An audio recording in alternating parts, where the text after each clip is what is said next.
Hello, everybody. Welcome to this first session of the 2022-2023 school year for CEBM. Today's presentation is on the pyramid of intervention for elementary. And so this is part of a series. I believe it's 5 or 6 sessions that I'll be offering this year, part of this series. And so this is the first. The series is called What's Next. And the idea behind the What's Next series was to take the information that we've offered last year and 2 years ago one step further. I have to admit that for this particular presentation, as I was preparing it, I realized that I wanted to take a step back before I could take the next step. So I will share my screen. And here we go. And so in terms of the pyramid of intervention, I have sent to those who registered by email. You've received 2 documents. One document was the pyramid of intervention, and the second document, which is a new one that I just created, is the pyramid of intervention flowchart. So they're meant to be used together. For those who are watching the recording after the fact and did not register to this event, you will see probably with the recording, I'll include both of these attachments. So I was hoping to take a step back before we could take a step forward, because I realized that when Martine and myself and Eva created this document, we had a particular purpose in mind. And I thought it'd be a good idea to kind of share our eyes as to how we came about to even create this document in the first place. And so one of the theory out there, and this is not specifically to education, this is more involved in terms of marketing, but it really does apply to education, is not necessarily to focus right away on what we should be doing. I know oftentimes when I get requests from school staff to help them with a particular student or with classroom management, the first thing that I'm asked is, what should I do when? And so the idea here is to take a step back, and rather than addressing what right away, we're actually going to start off with the why. And so what is the purpose of having put this document together? What do we see? What is our cause? And so one of the things that we do know is that, with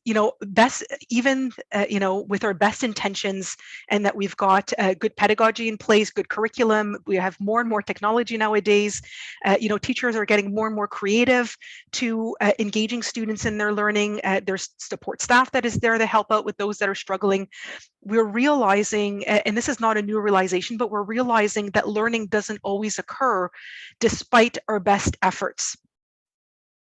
And so part of the struggle here is that when the learning doesn't occur, or when the child is not receptive and is disturbing the group or the lesson plan, sometimes what happens is that as the student is stuck in their ways, the adult will start pushing to try to make things work, whether it's by putting certain strategies in place, giving access to certain resources. And for some students that may work. As you've noticed from our pyramid of intervention, we've got tier 1, tier 2, and tier 3. And of course, these 3 types of categories really distinct students from one category to the next. We're assuming that in a tier 1 for universal approaches, that a student would indeed have a positive reaction to an adult who's trying to intervene to make it work for them. A tier 2 student, it may depend on where they're at in the moment, if there's things that are difficult for them. But for tier 3 students, and I'm sure you guys have particular students in mind as you're thinking of this, those tier 3 students are a lot more difficult to support and to get them engaged in their learning. And so especially for those tier 3 students, when they're stuck in their ways, sometimes the adult primitive reaction is to start pushing to make things work. However, what happens when the adult starts pushing is that the student feels pushed and then starts putting the brakes. And then if the adult feels resisted in their instinct, then they want it to make it work, and they're trying to take charge of the situation. And so they will become more persistent and push further. Unfortunately, part of the issue, and for us to make sense of that, is that those students who do put the brakes are oftentimes either immature or super sensitive, whether it's because of them being on a spectrum and they have some sort of sensitivity, or that they're gifted, or that they are on the autism spectrum. And so that plays into their experience and then their behavior, whether they have intense emotions or whether they have emotional defendedness. This then brings forward some behavior. And depending on what type type of behavior they bring forward, sometimes it can be quite alienating behavior for adults. And then the reaction of the adult is then to either get upset or perhaps try to push harder in their discipline and so forth. And then this becomes a very vicious circle. Having this vicious circle can lead to school teams and school boards to be faced with certain students that you're at a crossroad, and that no matter what you're trying to put in place, you really feel like you're not getting anywhere. And by the time that these students get to high school, oftentimes these are students that unfortunately the system loses. And so this was a quote from a school staff that Eva worked with years ago, who had said, we need to start looking at these kids through a different set of lenses in order to know how to better approach them. And so the idea here, the why things aren't working is about trying to shift our lens, shifting our lens in classroom management, but also into addressing problem behavior. And so what we see on the outside is telling us something about what is happening inside of the child. And so it's not about focusing on symptoms. It is not about addressing the behavior directly. It is about trying to make sense of that behavior, trying to take a step back from it, and trying to make of looking at it from a roots perspective and trying to see what's happening there for the child from the inside. And so, of course, what we see will influence what we do. And so when we understand that there is something behind the behavior, and Eva did a terrific presentation last year on what's behind the behavior. I encourage you, if you have the opportunity, to go and check it out. And so when we understand what's behind the behavior, then this will help us to choose interventions that make a true difference on the long term, and that we avoid interventions that will make things worse. And so, talking about shifting our lens, I thought it was important for you guys to know what the Center of Excellence based themselves on to have put together this pyramid of intervention. And so, of course, the attachment-based developmental paradigm is part of the shifting of our lens. Gordon Neufeld, Deborah McNamara, Hannah Beach, Tamara Stryjak, Mona de la Hook, and etc. are many, many different authors and theorists that discuss attachment-based developmental paradigms. In terms of the neuroscience and the impact of the brain development and so forth on emotion, authors like Jay Geed, Lauren Steinberg, Stephen Porges, Daniel Siegel, and Mona de la Hook also is quite involved on that level. These are people that I strongly encourage to go and read up on. In terms of trauma, Bruce Perry, Bessel van der Kolk, Ian McGorry, Gabor Mate, Reggie Melrose, and etc. These are other authors in terms of trauma research. And then in terms of play and the benefit of play on brain development and learning, Jack Penskep, David Elkin, Peter Gray, Ian McGilchrist, Pellis, etc. These are authors as well that I strongly encourage you to take a look at. And so, of course, our lens is not just about focusing just on attachment, just on brain research, just on trauma. It's really about taking into consideration all of these different lenses. So in terms of maturation, those who have heard Eva speak before, of course, maturation is something that unfolds according to a plan. It takes time. Nature, has a reason for doing this, in a certain way. It's not about trying to push a maturation or to make it rush. It's not going to go faster than what development is made to be done. And so, looking at imagery of brain development, we understand that the 5-year-old, even if they have the best intentions, don't have the maturity in order to have tempered behavior, to be able to self-regulate, to be able to have fruit of maturation, like waiting their turn, sharing, and so forth. And if you look at the imagery on this picture, even a 12-year-old, so we're talking about a student who is, almost graduating from elementary and moving on to high school, are still working through some of the prefrontal cortex development. And so we're still having immature behavior. So what does this mean? A child who has immature behavior, what does this look like? And so it is very difficult for them to find information very effectively and quickly because their cerebellum is underdeveloped. And so this means that even if the child is well intended, it doesn't mean that they're able to access, if they're on an emotional kind of reaction, it is really difficult for them to access certain portions of their rational thinking during that time. They have a hard time seeing the whole picture. And so for them, they're in the moment. Things are very raw, very automatic. They're not able to think about future consequences and so forth because they have an underdeveloped corpus callosum. And of course, in terms of their tempering, being able to have not just the impulse, but being able to temper that impulse, this requires prefrontal cortex. And so at that age, it is still underdeveloped. And so as a result, even though the child knows better, and even though when you're speaking to them, they may sound like they know better, they're not able at many times to do better because they're overwhelmed by emotion and reason they cannot access it. And so for behavior to improve, it requires more maturation, and this takes time. In terms of emotions, of course, emotion has a job to do. An ultimate job is for the child to grow up. But in the meantime, emotion has an immediate task that is about survival. Mona de la Houque is a terrific author that really explains quite clearly how children get hijacked by their amygdala, and how when they are focused on survival, it's really difficult for them in the moment to be receptive to the adult directive and to be able to work through enough of their emotions to be tempered enough to be attentive to learning. And so understanding that emotions have an impact on behavior and learning. Of course, emotions need to be expressed, and if they're not, then it prevents from a healthy functioning and for the child to mature. Do emotions get in the way of learning? Yes, absolutely they do. But if we're able to make moments and time for emotion to express themselves, then children can get back to focusing in class and to be able to then behave in a better fashion.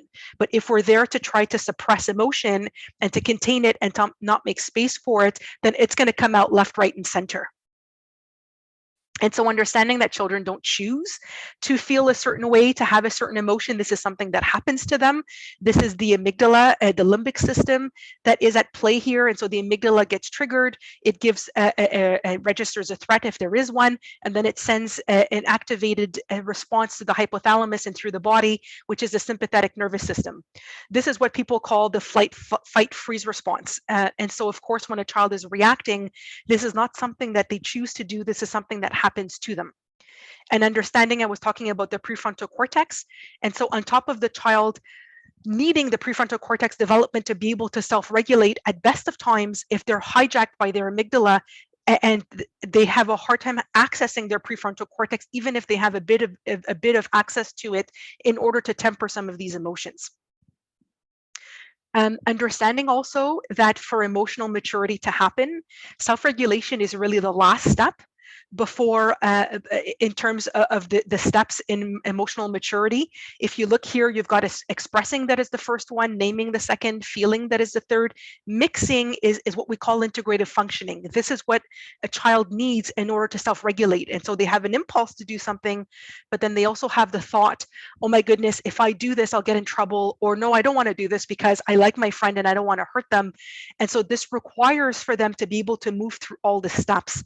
And so us as adults, we need to start by the beginning. And so self-regulation starts with co-regulation. It's about the adults accompanying them, but it's also about inviting the emotion and to make space for it. Because if they're not able to express, if they're ashamed of having different emotions, they will never get to that next step about then feeling all their emotions and then being able to mix them. And so understanding that there's order to things. The next principle is about vulnerability. And so understanding that for a child to be able to grow into themselves, grow into their emotions, grow into their brain abilities, this requires for them to have a soft heart, for them to be able to tolerate vulnerability. If their brain senses that it's too vulnerable, then what they do is that the brain shuts down and it protects itself. And it's okay for there to be protection of the brain from time to time when things are too stressful. But for certain kids, they are protecting their brains most often than not. And so when the brain is busy at protecting itself, it cannot focus on growth.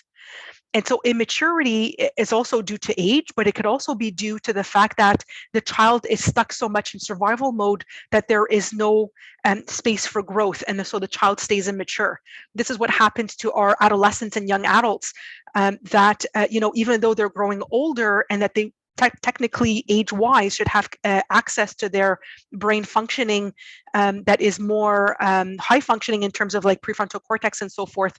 If they're quite immature and defended, this will not happen.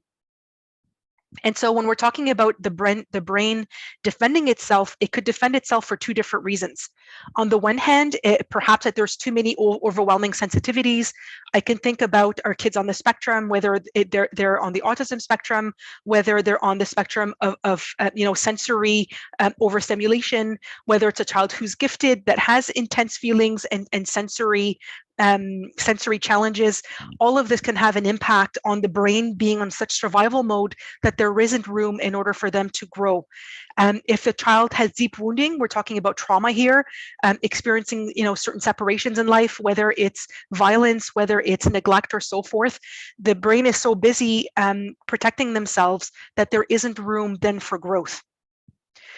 So what happens when the heart, and we have the analogy of the heart, but really it's the brain that's defending itself when the child is feeling not safe because they can't express what they're feeling. They're not feeling safe enough to depend on adults. They don't want to feel vulnerable because it's not safe to do so. And they're really overwhelmed by either and remember that it doesn't mean that you're not a caring adult. Sometimes we take this wrong and we think, oh, if the child's feeling unsafe, it's because it's the environment or it's the adult who's involved. Please understand that it's not about what the adult is trying to do or has the good intentions to do. It's how the child interprets it. And so it's the child's subjective experience. And so for them, the brain is the amygdala is so kindled that everything feels like a threat to them.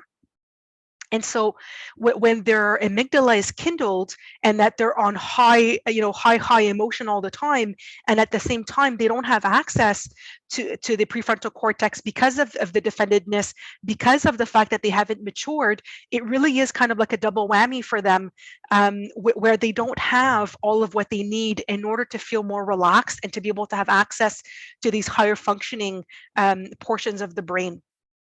And so what ends up happening is that from having those sensitivities that are overwhelmed or those troubling experiences, then the brain defends. And then if the brain defends, then there are pivotal feelings and maturation development that are missing in the child. And then this means that they're stuck developmentally, and then this leads to learning and behavior problems. And so really understanding that this happens in increments. And the impact of this is, of course, of twofold. On the one fold, there's impact on learning, where the child is avoiding to try out new things because it's a vulnerable territory to try new things. They're very reluctant to look at where they're making mistakes and don't want to see where they're having trouble, because for them it's very vulnerable to do so. So it's really hard for them to learn to move forward from their mistakes because they don't even want to look at their mistakes. In order to admit that they have certain inadequacies or that they don't know certain information, to confess the fact that to admit that they have certain lacks really brings out a lot of shame. And so they're trying to avoid this, to not recognize it, to move away from it. And we get all sorts of behaviors that come out of that, whether it's aggression, whether it's resistance and opposition. And honestly, all of these behaviors are secondary to the fact that they have defendedness and that they're trying to avoid these situations where they're feeling very uncomfortable and very stressed out. And they're having a hard time asking for help, because asking for help means that they need to show vulnerability and they don't want to do that. And so all of this creates a really, really vicious circle. The second impact of defendedness is, yes, on the one hand, learning, but also on the other hand, the relationships with adults at school. And so an adult who is trying to work with a defended child has a hard time collecting them, trying to engage them. It's difficult to get eye contact. It's difficult to get their attention. They're hard to engage. These are the kids that the second that you try to make contact with them, they're not just resistant. Sometimes they'll even react where they're trying to push you away, that they'll mumble things under their breath. And so just trying to remember that, it's very vulnerable for them to attach. It feels very threatening. And so it's about us really trying to make sense of that and to make space for it. In terms of attachment, understanding that students don't attach to adults automatically. It's not because you're their teacher or that you're their principal or that you're their attendant or technician that by default the child should be attaching to you. This takes time. It requires from the adult to be able to work at the attachment, to be able to engage the child, and understanding that even if you do have a good rapport, let's say it's a student that you were working with for a few years now, even if you are attached to them, understanding that children who easily defend have a hard time trusting attachment. And so they easily disconnect, they easily detach. And these are the kids that we need to re-engage their attachment all the time. Engage them in the morning, engage them after recess. The second that they spend time with peers, all of a sudden they're oriented towards their peers, towards their friends, and then they're disconnected from us. And so it requires more work on our end in order to make it work. But when it does work, the positiveness here is that the second that attachment is engaged, then the child has the instinct in them to want to please us, to trust us, to look up to us, to seek for our help, to want to please us, and so forth. But this only takes place if the child is well attached and engaged in their attachment to us. And so the second that the child is either unattached, having a hard time trusting attachment, or disengaged, then all of these natural kind of attachment powers then work against us. And so understanding that behavior changes when the following four things: when maturation happens, so behavior changes as the brain matures. Behavior changes when emotions are felt. And so the child needs to have a certain vulnerability, is able to have space to express their emotions and to feel their emotions.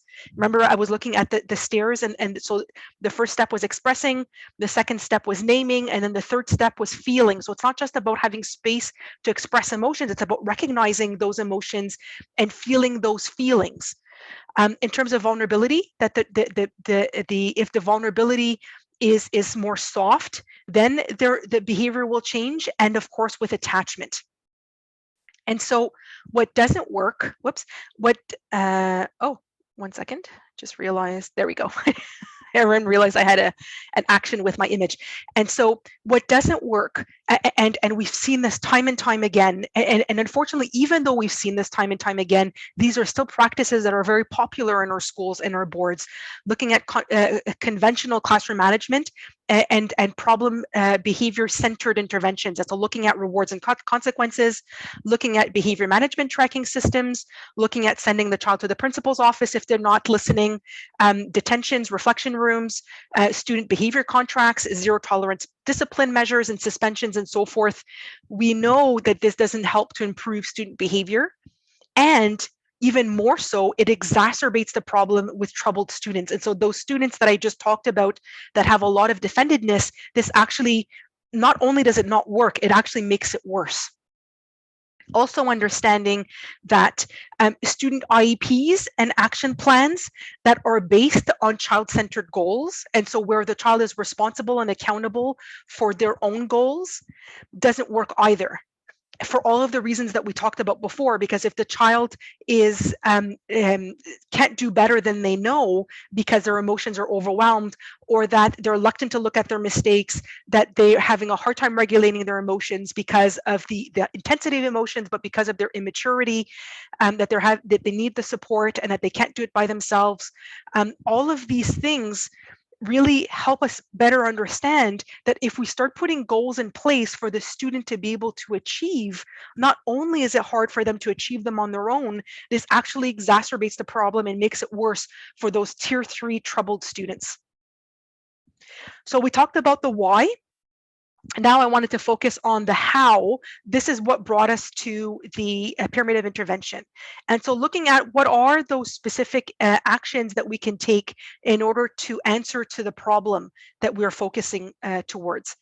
And so part of the approach here is for us to move away from trying to be an adult that is focusing on behavior, trying to get them to listen to us, to try to control them, to try to act like kind of like a sculptor. The idea is to move away from the analogy of the sculptor and rather move towards the idea of us adults being gardeners.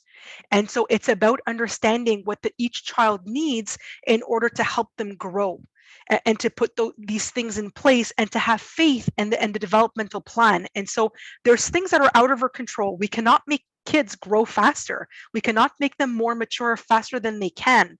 If they have defendedness, yes, we could work at softening those defenses, but some of them have those defenses for good reasons. And so not all of it is in our control, and understanding where our limitations are in terms of us adults working in schools with students. And so this quote that I really, really love is that when a flower doesn't bloom, we fix the environment in which it grows, not the flower. And so when we have the analogy of the gardener, and if we translate this to students, then our role as an educator, as a teacher, a support staff, a principal, and so forth, is not about fixing the child. It is about trying to put in place things in the environment in order to help the child grow.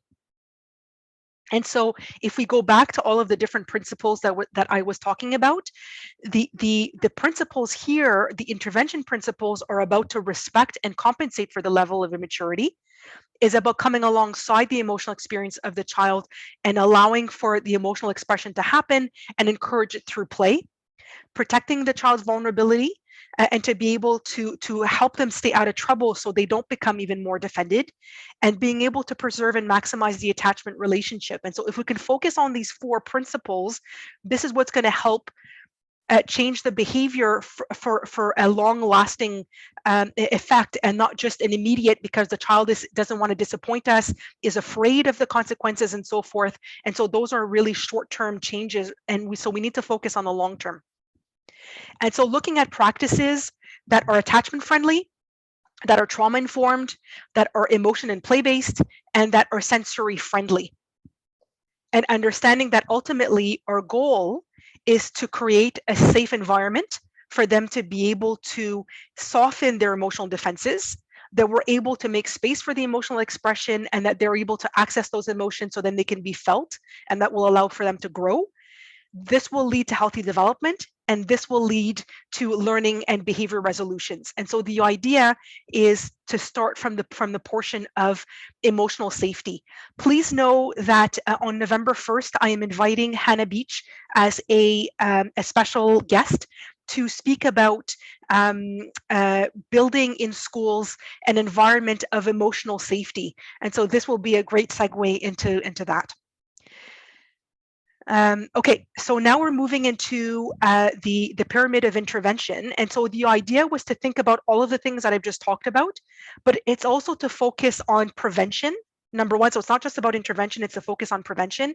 And it's also about looking at students from the RTI model. And so looking at what are the universal interventions for all, what are the targeted interventions for some of the students that are challenging and that struggle, and what are those individualized interventions that are for the few students that are highly challenging, that struggle quite a bit, not just to stay in class, but also to stay in school. And so trying to address it at all 3 levels. So now we're going to move into more of the specifics. And so you received by email from me 2 documents. One of them is the pyramid of intervention, and the second one was the flow chart for the pyramid of intervention. And so the 2 of them work together.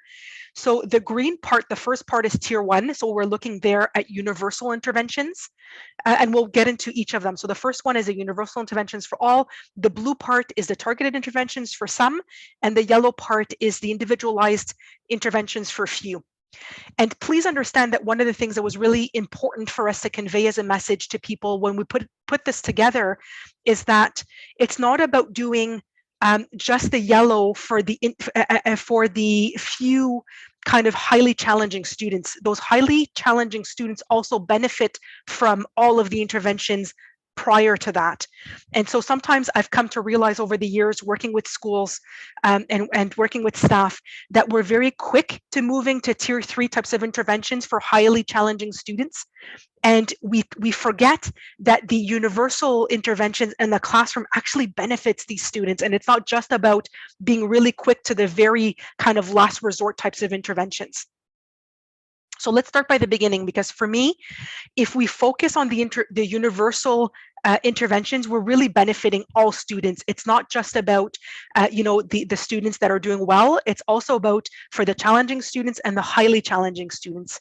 And so looking at that. And so who are the people that are involved for the universal interventions? It's the homeroom teacher, it's the specialists, and it's also the PLC team at the school. And so the idea here is that for Tier 1 anyway, we're looking at regular at-level content. There may be some differentiation that is put in place, of course, to address different needs in the classroom, but there's no adaptations or modifications per se at Tier 1. We're identifying what the essential needs are of students. That's where we're looking, that's where we're addressing. And it's really classroom interventions that are evidence-based practices, and we're going to look at those and that are benefit to the whole group. At Tier 1, we're still monitoring the progress of all students and seeing if that works well. And if that does work well, great. If it doesn't work well, then we're looking at then intensifying it to Tier 3, more targeted interventions. So let's start with the universal ones. And so we're still following the same idea of having attachment-friendly practices, trauma-informed practices, emotion and play-based practices, and sensory and friendly practices. And so we're going to move into each of them. Some of them actually touch all 4 different types of practices, and some are unique to each.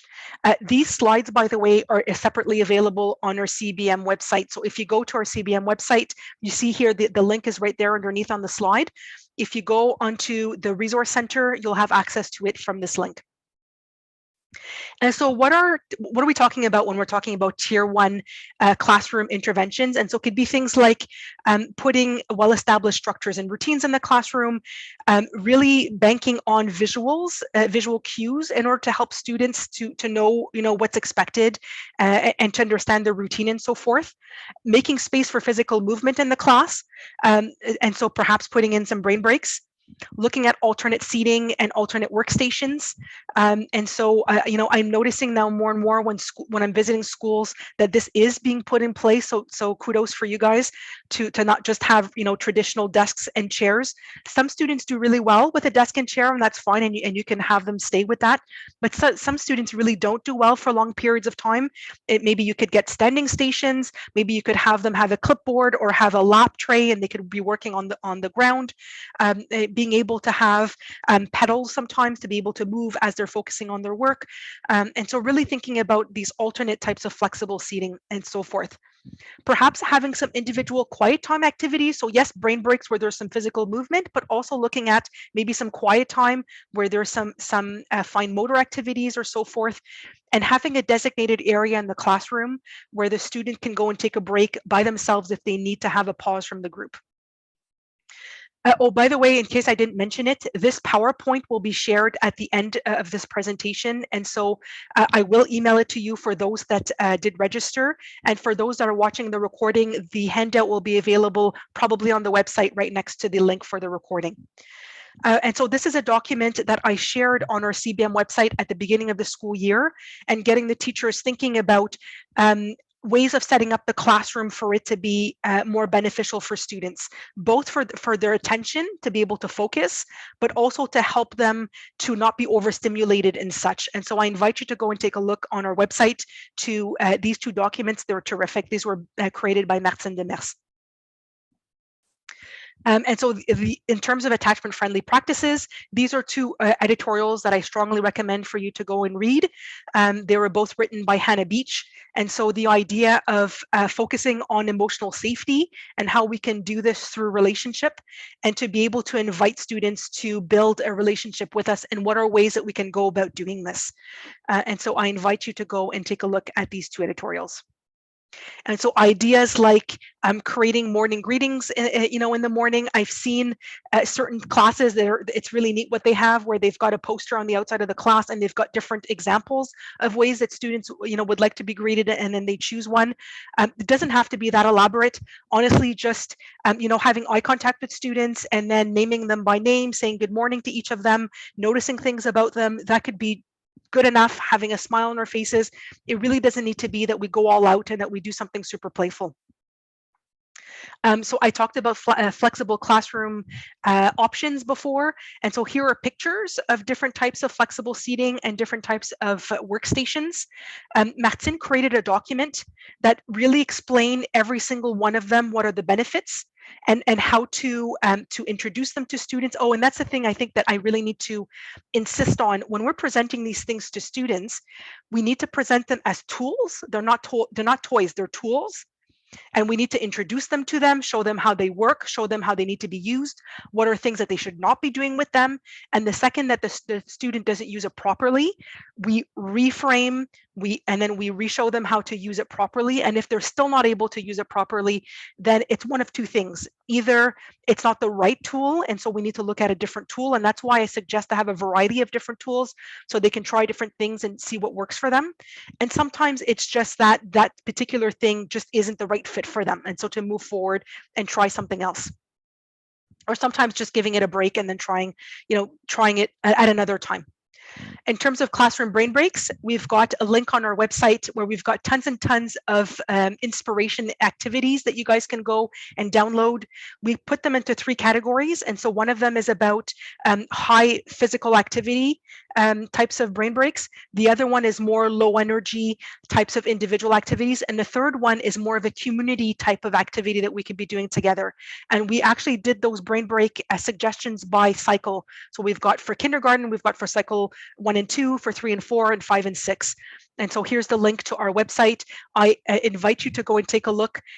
We've got tons and tons of stuff there. I know that Martin even put in some website links. She put a resource list with website links with that you guys can go access online.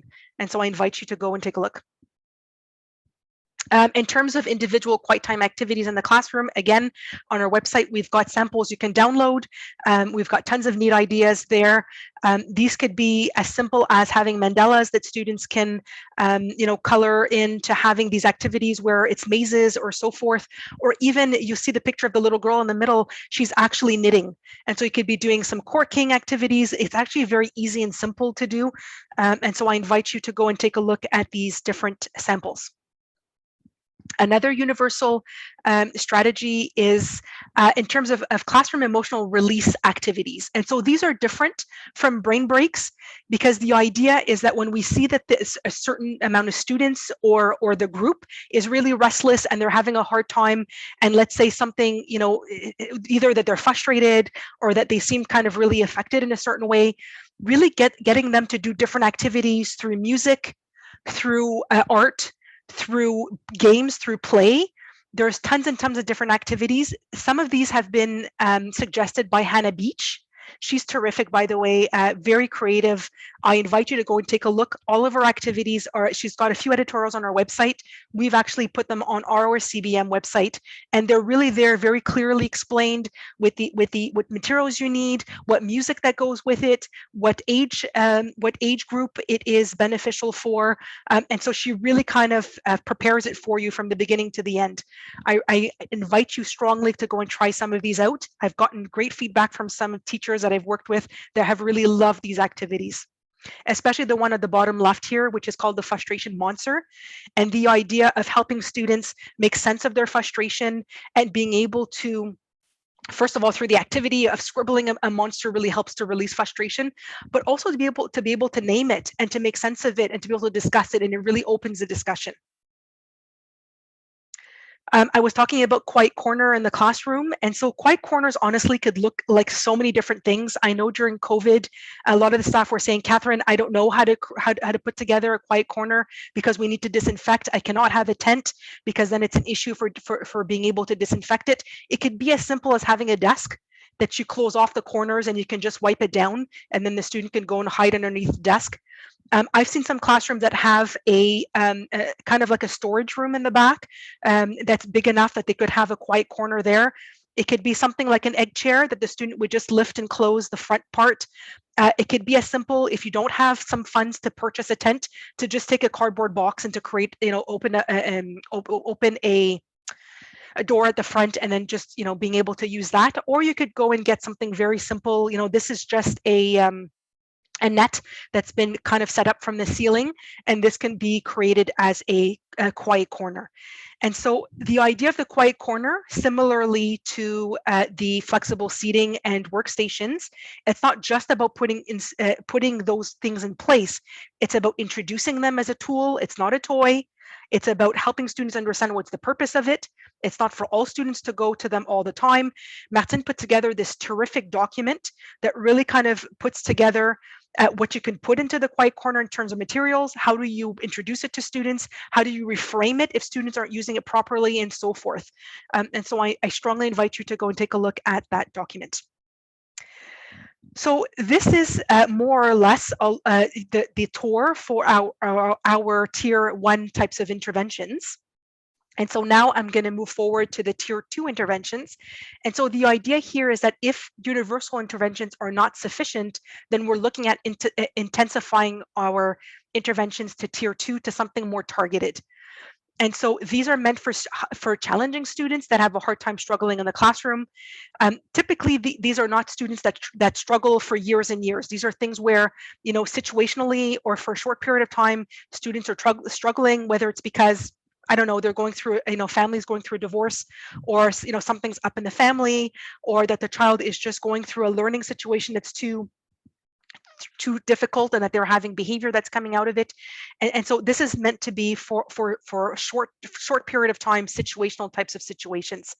The idea here, who takes care of these interventions? So still the homeroom teacher and the specialist, but then the parent would get involved at this point to some extent. Support staff would get involved, and the resource teacher would get involved here as well. And so the idea is that with those students, yes, we would continue tier 1 interventions, but we would add tier 2 interventions. And so example would be that there's a collaboration between the school staff and the teacher and the classroom. So there needs to be a support, there needs to be a team effort. This is where, sometimes when I'm talking to teachers, they feel responsible to take this on their own. The idea is not for them to take it on their own. The idea is for them to work as a team with support staff in the school. It's about keeping note of whether there is progress, and if there isn't progress, then maybe going back to the drawing board and seeing which other strategies we could try with the student. And perhaps the student may need an action plan, perhaps not. We really need to see, and there needs to be communication at this point with parents. And so example of tier 2 interventions would be, for example, a daily check-in. And so I'll talk about that in a second. Looking at the designated area that I mentioned before, but now it's not upon need, it is assigned to the student. And so we're putting it in their schedule that they're going to the quiet corner scheduled. So we're doing this preventatively. We're not waiting for them to get disorganized to do it. We are putting this preventatively in their schedule to not wait that they get disorganized. In terms of flexible seating, so at this point, rather than them using it upon need, again, we're trying to be preventative. It is assigned to the student. And so it doesn't have to be that they use it all the time. It could be that they use it in certain times of the day or in certain subject areas or so forth. And so assigning that to them. It could be that they have scheduled breaks, and so sometimes the brain breaks for the group is not enough, and so they need to have scheduled breaks either in the hallway next to the classroom or in another location where there's an adult that can supervise. We're going to talk about the personal bin, and so for this, the student would benefit from having a bin with different activities in there, so they can focus on that if they're not being engaged in the learning, and of course having the movement breaks as well that are in their schedule. Other types of supports for tier 2 students, we're talking about foster classrooms, and I'll explain that in a minute. Already talked about the check-ins, having an alternative safe place that's not necessarily the classroom or the quiet corner in the classroom, and looking at the nurturing support center as an added support, and I'll talk about that in a moment. So again, keeping in mind what are attachment-friendly practices, trauma-informed practices, emotion and play-based practices, and sensory-friendly practices. And so this again is on our website. I invite you to go and take a look. One of the things that Martin and I and Eva put together last year And we did present it briefly, but really didn't spend enough time on it. I plan to do some sort of presentation at some point on this more specifically, are the intervention planning placemats by student challenge.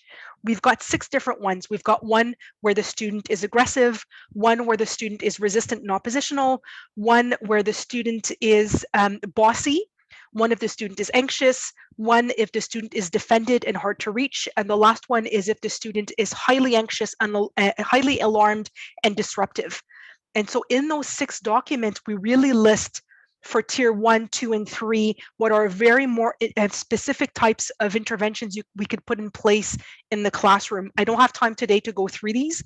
I invite you to go and take a look on our website to these 6 different documents. They're really great, and they really help to kind of give cues and guidance depending on what the challenge is, very tailored to the specific challenge in mind.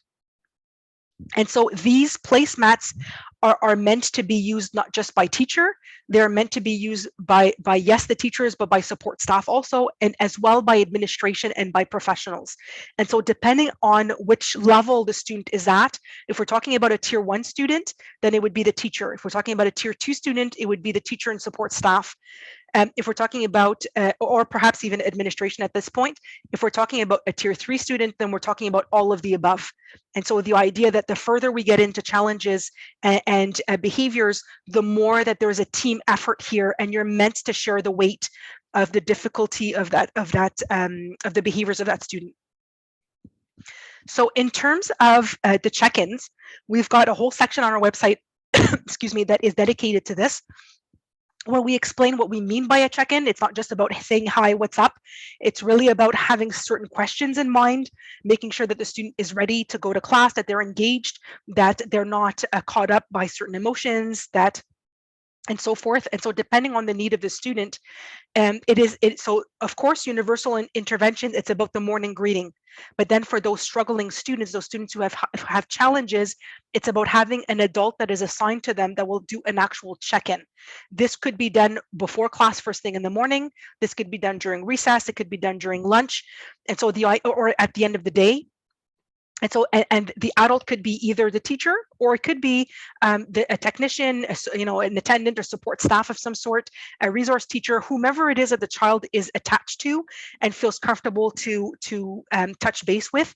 This would be the adult that's assigned to the student. And so some of the schools do this more systematically. You have a list per class of all of the students that are tier 2 that need a check-in, and who is the adult that is assigned to them. So it's not about doing this randomly upon need. It's about doing this in a preventative way, in a systematic way, where we are matchmaking a student to an adult, where there are regular check-ins. Some students, it's okay to not do it every day. They may need it a couple times a week, but some students need it every day. And so that would be for the check-ins. In terms of emotions, part of the check-in could be that you check where they're at, how they're feeling, in that moment, what's their not just types of emotions, but intensity of emotion, and to see if they're ready and engaged to go to class. And so this could be a tool to use with them. In terms of the flexible seating, I mentioned that it is not just tried out, it is assigned to the student. And so trying to find the right type of seating that will suit them and workstation. In terms of the quiet corner, as I mentioned, this would be scheduled in for the student. I put here some examples of material that would be into the corner. Of course, there's a lot here.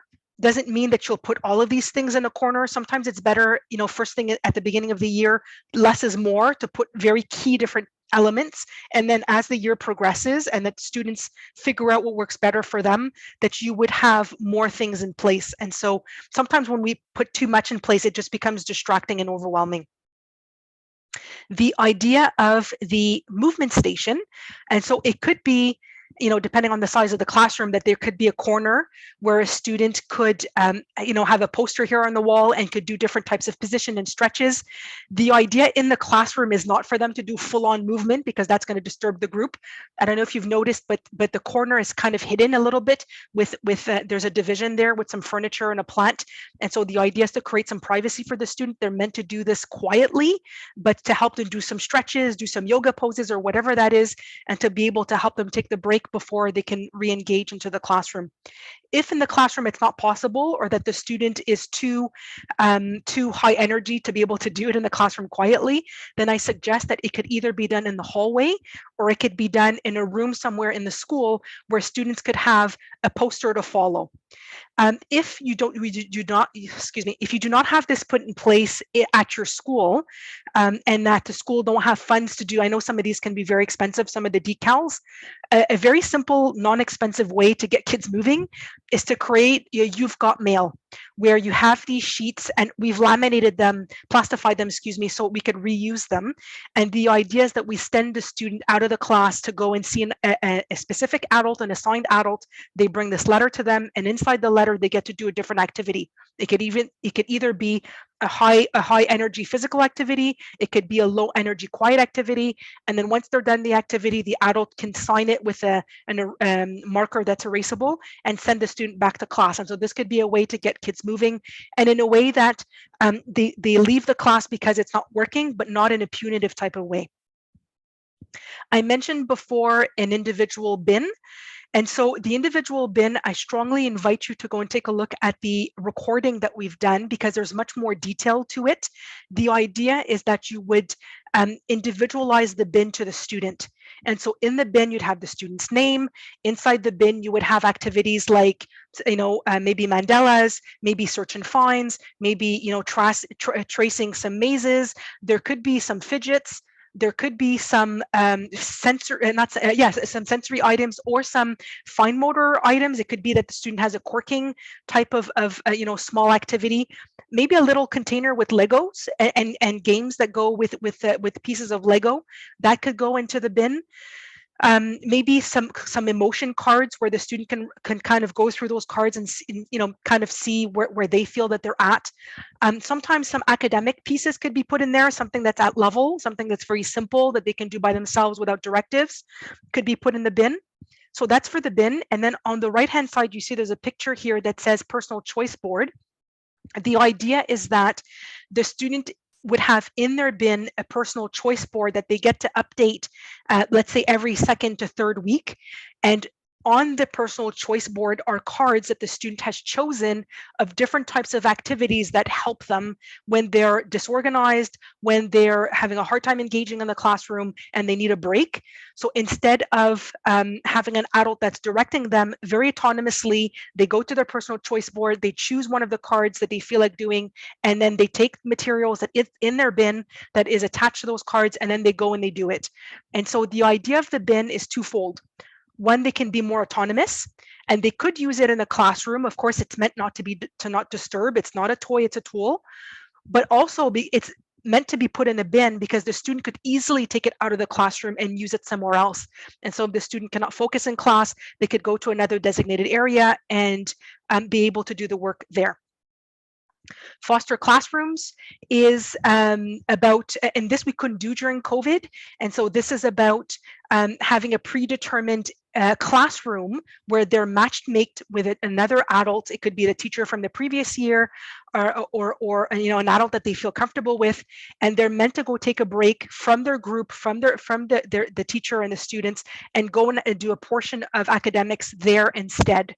I know many of you use this approach, and so I strongly invite you to go and take a look at this. There's a link on our website specifically to foster classrooms. I spoke quickly about nurturing support centers. Honestly, there's so much to say. I don't have time today to go through all of this, but the nurturing support center is a more it's basically an oasis room, a space for a technician, but that's more systematic, where there's sections in the room that each have a specific purpose. Each of the resources and materials have been thought through. There's a training that goes with this, and so it's kind of taking the oasis room to the next level. The idea here is for there to be a calm environment, to have structure and predictability, to have various different sections. There's an academic component that is different from an oasis room, and that there's communication with the staff in the NSC with the teachers. The different sections, oh, I just realized that there are some, I'll just click them all. Whoops, okay, and so the idea is to have an entryway, where the student can feel greeted and have a visual of where they need to go when they first come into the room, that there's a space for different activities, there's a calming space where the child can cocoon, there's a space where the child can work individually and focus, or they can work with the teacher in a learning type of environment. There are some work baskets that are there, community baskets. If there's a big enough room, there could be a kitchen area, but it's not necessary. I've got pictures and pictures and pictures of every single section of the room. I don't have the time today to go through all of them. I invite you, once you receive the handout, to go and take a look at the different sections. Really quickly, it's not just about during class time, it's also about thinking of during recess and during lunch. What are the supports that are being put in place for the student? Do they need support? Do they need a sheltered recess or lunch? And trying to think about that for tier 2 students. In terms of tier 3, this is a whole other level, and at this point, the whole team, as I mentioned, need to be involved. It's not just about the teacher at this point. It's really about having professionals involved as well, and perhaps even outside partners. For tier 3 students, it's not about having certain one-size-fits-all types of strategies. It's really about individualizing it to the student, about asking ourselves certain questions, making sense about what are the challenges for that student, when do they need that support.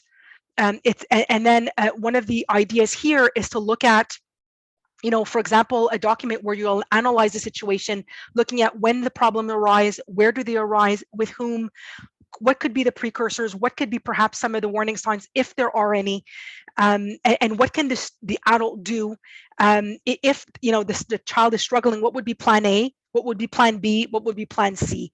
And so really, as a team, sitting down together and looking at what needs to be tailored for the child. And so one of the documents that we use, for example, in a nurturing support center, is to look at, for each child, what would be the specific interventions that they would benefit from, and then also monitoring those interventions from month to month, week to week, and seeing what works, what doesn't work, what do we need to change, and if these aren't enough, what are the different types of supports that the child needs. Do they need an individualized schedule? Do they need to have certain alternatives to consider? An individualized schedule could be that they spend some time elsewhere, or that they spend some time at home. Like, let's say, kindergarten student that's really struggling, that would spend some time at home. And so this is the end of our presentation. I feel like it's been a marathon. We've got a minute left. I'm going to stop sharing and I'm going to stop the recording.